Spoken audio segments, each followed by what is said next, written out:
Welcome to the Neo Trend, bringing you the latest news from around the world. On August 5th, 2025, the Philippines released a new national map, officially naming the West Philippine Sea and redefining its maritime boundaries. This was more than a cartographic update. It was a bold declaration of sovereignty, directly challenging decades of Chinese claims. The map extends the Philippines' exclusive economic zone to 200 nautical miles, covering vital fishing grounds and energy reserves. Years of Chinese harassment fueled public demand for a stronger response. The new map is that response, a tangible symbol of defiance. The implications reach far beyond the Philippines, forcing other nations to choose sides. The world is watching to see who will cross this new line in the water. The stakes have never been higher. The South China Sea has long been a crossroads of commerce and conflict. After World War II, newly independent nations like the Philippines, Vietnam, Malaysia, and Brunei asserted overlapping claims, turning the sea into a web of disputes. China's claim, marked by the infamous 9-dash line, is the most expansive, encompassing nearly 90% of the sea. Beijing cites ancient fishing records, but its claim lacks clear legal definition under modern international law. The discovery of oil and gas in the Reed Bank in the 1970s intensified the dispute, with the Philippines, China, and Vietnam all vying for control. Skirmishes and standoffs became common, making these remote outcrops potential flashpoints. In 1995, China's occupation of Mischief Reef, well within the Philippines' exclusive economic zone, was a wake-up call for the region. China's growing military and economic power has turned the sea from a shared resource into a zone of intimidation.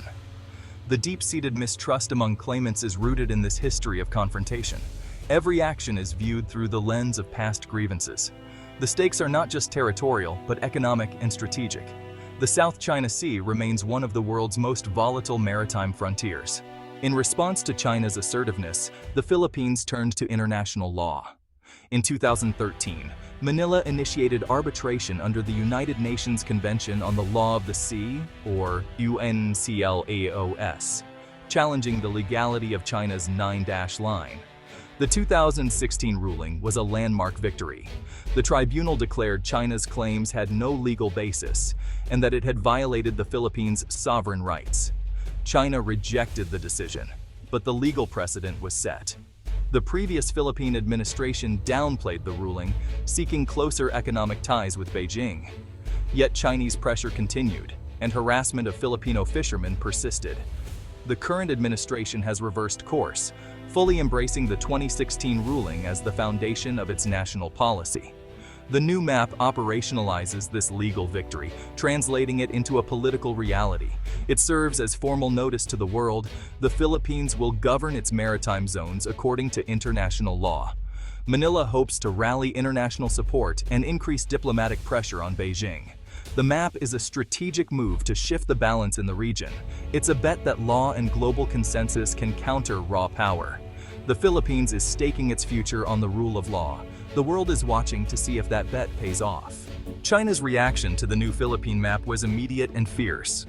Beijing declared the map illegal, accusing Manila of provoking confrontation and undermining regional stability. For China, the South China Sea is a core national interest, rooted in history, pride, and power. The 9-dash line, based on ancient maps and records, is central to China's narrative and taught as indisputable fact. This belief makes compromise nearly impossible for Beijing. In recent years, China has built artificial islands, complete with military facilities, to cement its control. These outposts project power across the sea, making China's presence seemingly irreversible. The new Philippine map directly challenges this strategy, forcing China to confront growing international legal consensus.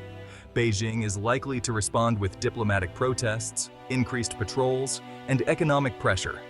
The standoff is now more clearly defined than ever. The Philippines' move tests China's resolve and the world's willingness to push back. The contest is no longer just about history, it's about the future of the region. The stakes are escalating. The United States isn't a claimant in the South China Sea, but its interests, freedom of navigation, international law, and its alliance with the Philippines are deeply involved.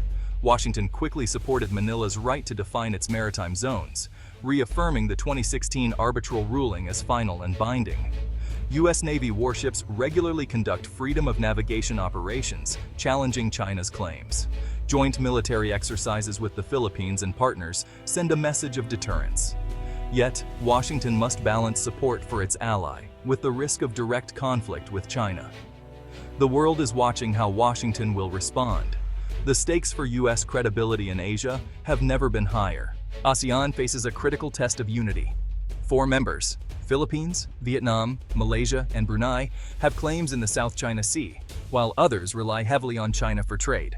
Consensus is elusive, often resulting in watered-down statements that avoid criticizing Beijing. The new Philippine map will test ASEAN's cohesion. Vietnam may quietly support Manila, seeing a precedent for its own claims. Malaysia and Brunei will watch closely, possibly reconsidering their own boundaries. Cambodia and Laos, with close ties to China, are likely to resist any collective support for the Philippines. Ongoing code of conduct talks with China have stalled, with critics accusing Beijing of using negotiations to buy time. The map could inject urgency or deepen divisions, making a meaningful agreement harder to achieve.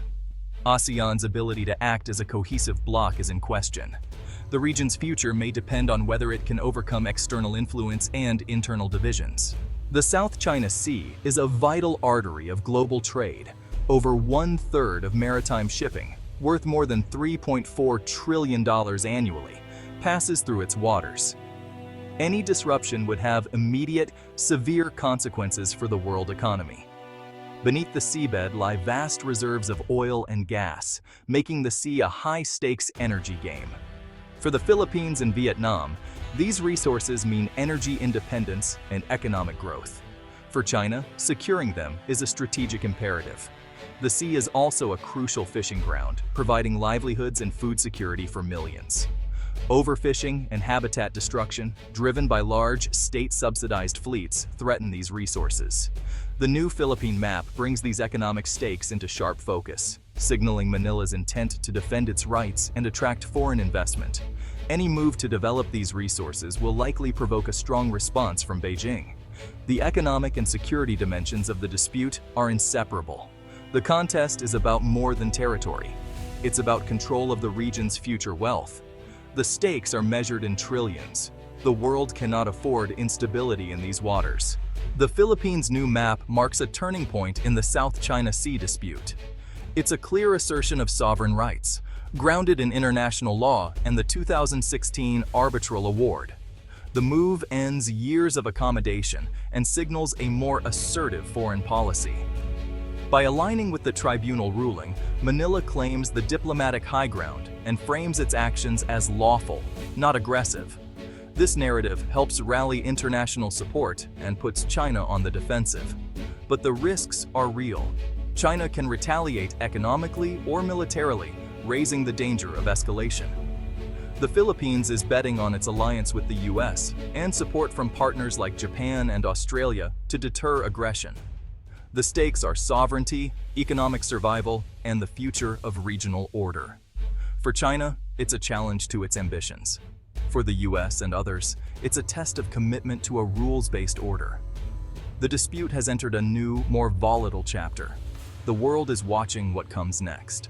The new Philippine map has redrawn more than lines. It's reshaped the region's geopolitical landscape. The world now faces a choice: a maritime order based on law, or one ruled by power. China rejects the move, the US supports it, and ASEAN remains divided. The coming months will be critical as tensions rise and diplomatic maneuvering intensifies. Will other nations follow Manila's lead? Will the US back its ally if challenged? The balance of power in Asia is being tested. The stakes are resources, sovereignty, and the rules that will govern the Indo-Pacific. The Philippines has bet on law and alliances to stand up to a superpower. The outcome is uncertain, but the world is watching. The future of the South China Sea and the region hangs in the balance.